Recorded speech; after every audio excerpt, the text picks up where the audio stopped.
All right, guys, another day, another testimony, still traveling, but it's technically another day. So this one's on our South Carolina house. A few years back, we really felt strongly to look into getting a rental property that we could rent out, but also use for ministry and also use for our own vacation time. It's hard to find Airbnbs that will fit our size of family with enough beds for everyone where people aren't sharing beds. And also with my husband's job, sometimes it's like we're able to go next week, but nothing's available in our size when you're looking at it that early or like that soon in the future. That last minute is what I'm trying to say. So we were looking for about a year and a half. We were looking in Arizona because that's where my husband's brother's from, his work partner. We were looking in Florida for a little bit, thinking, okay, maybe God wants us there, and that's why we're not finding anything in Arizona for like the tax write-off, because we can make it permanent residency and have that whole thing.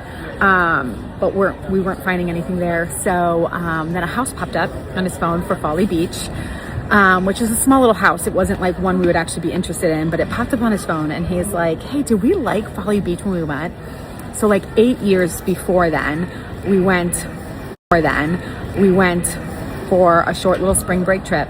And I was like, I can't remember if we liked it. All I can remember is someone told us that it was family friendly, and we went with all our kids. And I want to say Gabe was like 8 at the time, putting Elijah at like 6, or maybe he was like 10, I don't know. But like, he was at an age of like knowing and understanding and like being aware of things. And the day we pulled in happened to be the first day of spring break for college. And we pulled in, and these girls are like hanging out of this Jeep that's blasting music with their like thong bikinis, literally just their nipples covered. Like it was so, I was like, oh my gosh, where did I take my kids? Like this is not family friendly. This is like Miami Beach, and it's not acceptable for little kids. But it ended up only being that one day. So I did, I was like, I don't remember if we liked it or not. I just remember that was it. And so we had a vacation scheduled, I want to say like 2 weeks later, or 2 weeks from that time he mentioned it. And he's like, what do you think about if I can find a house big enough? What do you think about switching and going to Folly Beach and seeing if we like it? And maybe that's another place we can look. I'm like, yeah, sure. Like if you can find a place, let's do it. And he happened to find a place. So we switched all of our plane tickets, and actually, I think we drove down this time. I think we just canceled plane tickets and we drove down to go see it. Fell in love with it. Love the island feel. It's so just like locals, and it feels like it's an island. It's just like this beautiful town. We absolutely love it. There's a grocery store on it. There's playground. There's beautiful beaches, great food, tons of scratch kitchens. Like it's so good. Anyways, we fell in love with it. There happened to be a house down the street from the one we were staying at that was for sale. And my husband was like, well, maybe I can see it before we leave. So he got us in. We went and looked at it, loved it. I loved it. It was all this cute little character. The owner, her dad built it for her and her husband when they got married, for his grandchildren to grow up in. They only ended up having one kid. But he like handpicked all this driftwood that was like this fireplace wall. And like, there's just like all this little cute character things, that are just unique. So I thought it was really cool. So anyways, on our way back, flying back, we prayed about it, asked God for a number, what we think will be our number, because they were very, very high in their price point, higher than what we were ever planning on paying for anything. But we also knew that there's a little bit of a heart attachment, because it's like when you're pricing something with your emotions, it's often very much higher than what it actually should be. So anyways, prayed about it, got our God number, put in an offer. They declined it, and came back with another offer. But we're like, no, like that's it. Like that was our number, and we're really not looking to negotiate. We hold our God number very seriously. Like when we bought my grandma's house, they asked us to do just like 1,000 more so we could be a higher bidder. And I'm like, no, like you don't understand. Like, I will walk away if it's not the God number. I have no attachment. Like, I only want what God has. And so if it's not his, then that's him closing the door. So like, no. So like, not even my grandma's house was I willing to budge on my God number. So Folly Beach was like, nope, that was it.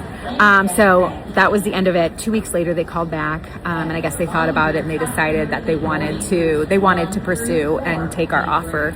And so got the house, went down, flew down a week later for the home inspection, and bought the house. Like literally, it was like within, I want to say 40 days, 40 days of our vacation that we then like owned a house there, which is just so incredible.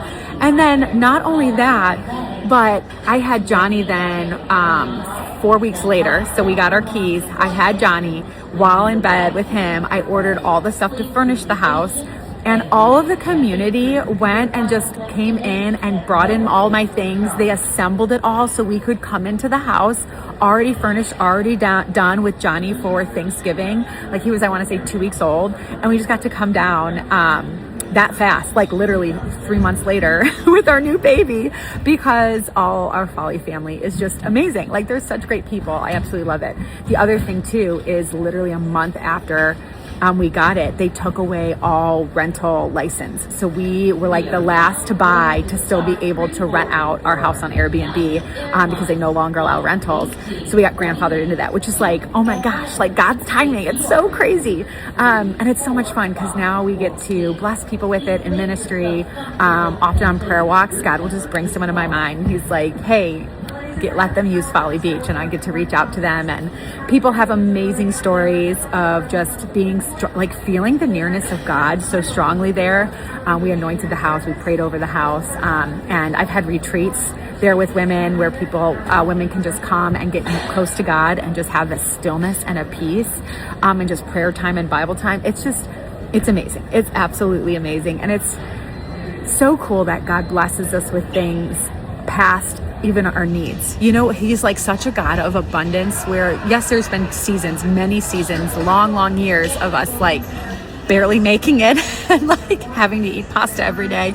But then there's also these seasons of abundance, you know, and his goodness to those who are faithful, which I just think is super cool. Not that I'm teaching prosperity, but it's just like really beautiful that God allows us to be on this side now of someone who can bless other people, because that's always what we want to do with our funds is be a blessing to other people of the kingdom. So yeah, that's our testimony for today.